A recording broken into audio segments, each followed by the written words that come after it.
How's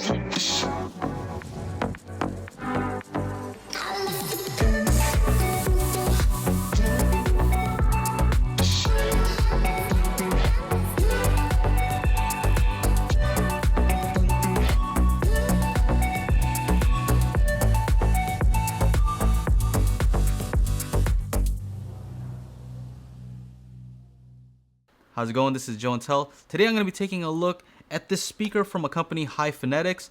This is their Highfibox, and it's a Kickstarter project. So I haven't had much time with this. They kind of sent this to me very quickly, and their Kickstarter is live as of right now. And so I wanted to get this review out to see how it performed and let you guys know. So for full disclosure, this was sent to me free for review. I will have to send it back. I've consulted with them about the frequency response and the measurements, and I kind of gave them an idea what this thing does and doesn't do. So hopefully they can make a better product for you guys. I'm letting you guys know for full transparency. First things first, I think that this is a very attractive looking speaker. This kind of just appeals to me. I am a sucker for a nice piano gloss finish, and this is very well done. I think on their website they talk about how they're actually doing this particular process, but to me, it looks great, it feels great, and I just like the simplicity of just like a basic square, and with the stand, it kind of gives me that mid-century modern type of vibe. Has a passive radiator on the bottom. I think it just looks very simple, and it looks nice, actually. I think it would look good with maybe a Barcelona chair, or maybe a chair like this. I think it would just fit into a nice decor like that. So quickly, let's talk about some of the features. There are a lot of them. Let's go take a look at their website and see what this thing can do. Okay, so here I am on highphonetics.com, and it says, experience the world's highest fidelity Bluetooth enabled speaker. They have an exclusive discount if you sign up early, and so if you do that, you'll see something like this. So basically, this is their launch special. You put $1 down and you get access to this for $4.99 instead of the typical $7.49. So you save 250 bucks. So their countdown is over. They have some nice videos here. So this is a single box solution, but you can actually use two of them if you want to use them in stereo. We'll get into that in a bit.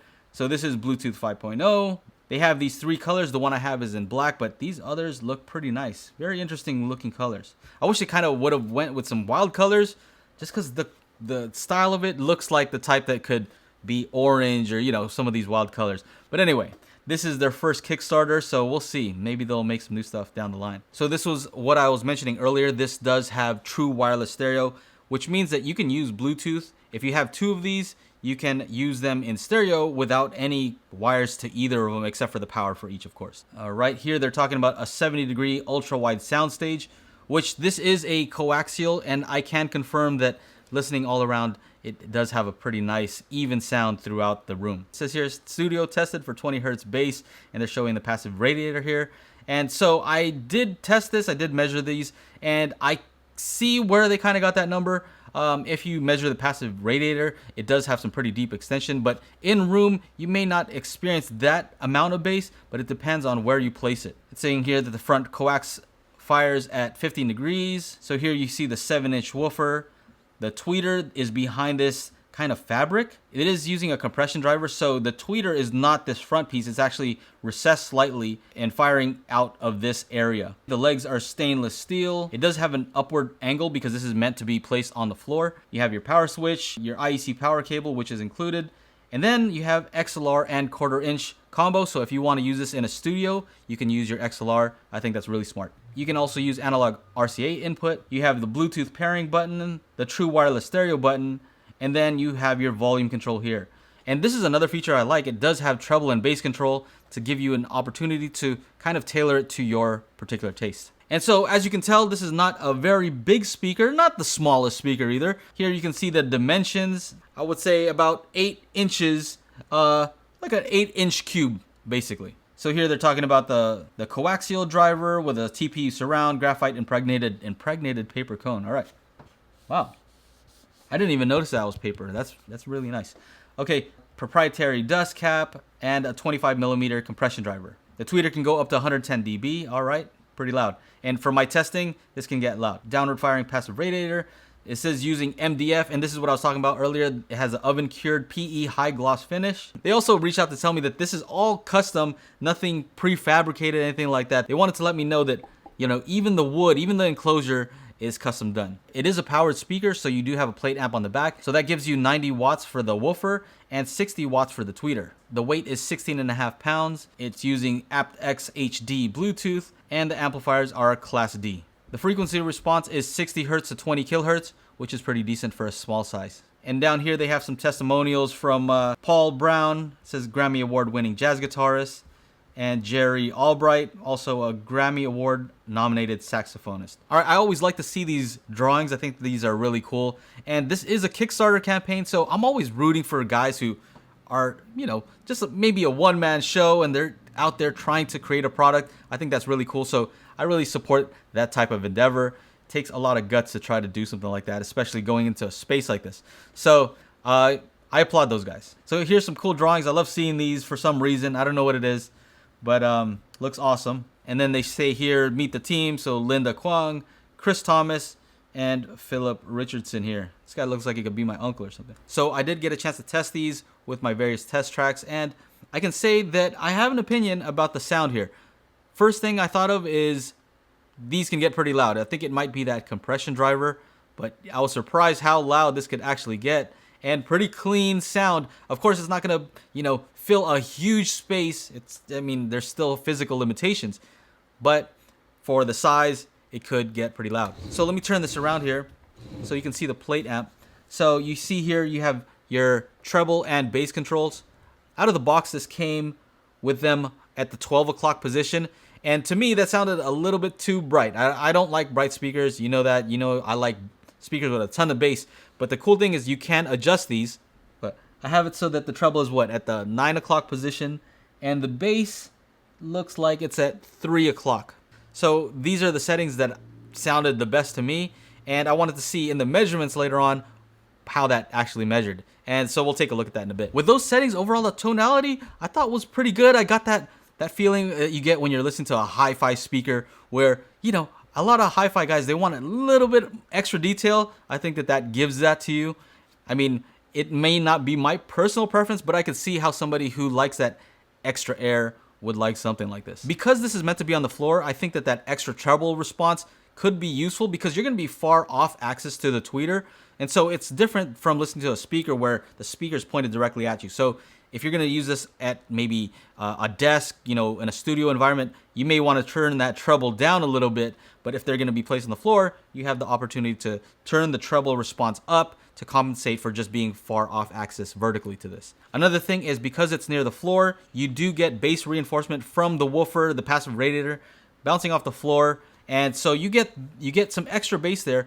If you place it in the corner, you'll also get even more bass. And the good thing is that I feel like with a speaker like this, a lot of these Bluetooth speakers, people aren't placing them in the exact proper location, optimal location. They're not doing measurements to see exactly where they should be. They kind of place them where it's kind of convenient. And that may be a corner, near a wall, something like that. So because this is a coaxial design, meaning the tweeter is inside of the woofer area here, what you get is an even response. So if you have sound bouncing off your side walls, which you will, then that sound will be more similar to the on-axis response, which will give you a more pleasing overall sound in your room. So I am a fan of the coaxial design for that specific reason. So I did measure these, and I also applied EQ to them to see how it would take to EQ. I think it takes very well to EQ because of that coaxial design, because the directivity is good, meaning the on-axis and off-axis response is very similar. This is very good. I think it's one of the best that I've seen so far from a speaker that I've reviewed. So I definitely like it better with the DSP correction, but I know a lot of people aren't going to do that. So I switched it on and off just to see how much of a difference it was. And I was kind of surprised that I can see how some people may like it without the DSP, just because, like I said, a little bit more air, those things that a lot of audiophiles like when it comes to speakers, some just extra detail, things like that.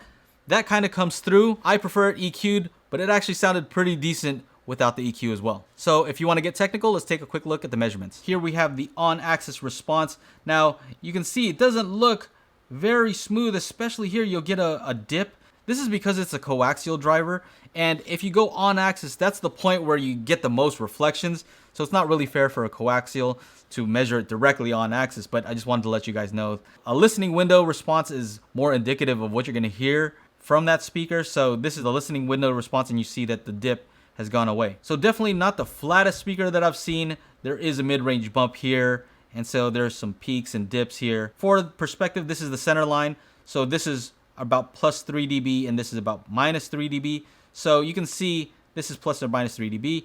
It's not staying perfectly within that, but also they're not using a ton of DSP to correct this. I'll show you what it looks like with DSP. So here's the response with DSP. You can see that the top end has smoothed out a lot, and it's very correctable. I like that. The frequency response will vary depending on how you have that set. So if you have them both at 0, 0, this is how it'll look. It's a rising response here, and that's why I thought it was a little bit bright for my preference.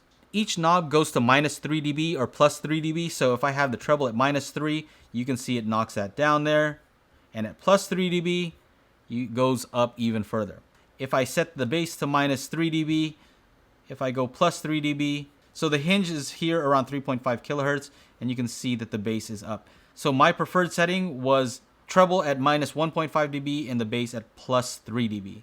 And this is the response that I got. So I do my version of an in-room spinorama to get an idea of what the speaker's doing. So again, on-axis response, the listening window, and the sound power, which is a measurement all around the speaker. So when you compare the sound all around the speaker to the sound coming directly from the front of it, you get a directivity index. So here you have the directivity index. What we're looking for is something that's a rather smooth response. And up here, it looks nice and smooth, which is why I could EQ that area. This here, there's some ups and downs. But yeah, generally, this looks like a nice, smooth, rather omnidirectional response throughout the frequency range. So what that means for general use is that the sound coming out of this is very similar in all directions, which means it's perfect for a Bluetooth speaker because you may place it in one place. You're not going to sit in one specific location. You may move around the room and you'll still get a good, nice, even sound. So here's what I was saying about the passive radiator tuning. They were claiming 20 hertz. So you could see 20 hertz, not really, but on the frequency response section, they claim 60 hertz. So if the peak is at 105, if we go 3 decibels down, around 102 is 67 hertz. Now with the passive radiator included, yeah, I could see they're saying around 60 hertz. Sounds about reasonable. The passive radiator does go down lower. I'm measuring down to 31 hertz. So again, it depends on where you place these. If you place them near a wall, in a corner, you're gonna get a lot more bass. Here's the woofer, here's the passive radiator. You can see how they tuned it for more extension. And then the tweeter comes in right around here, around maybe 1.5 kilohertz, somewhere around this area. You can see the tweeter takes over. So another thing I want to show you is the EQ'd version of the speaker is here. And when you place it on the floor, you get more bass, which is what I was talking about earlier. Here around 80 hertz, you'll notice about a 5 decibel increase in bass. If you corner load that, you're gonna get even more. So I wish I would have had more time to put this through its paces. My review was a little bit rushed because the Kickstarter is live. I wanted to make sure to get this out so people could have an idea of what this thing can and cannot do. So if you're interested in these, I'll leave a link in the description to their website, and I think they'll have a link for the Kickstarter as well. Anyway, that's it. If you enjoyed the video, make sure to like, subscribe, ring the bell to be notified when I upload new videos. That's it. Take care. Bye-bye.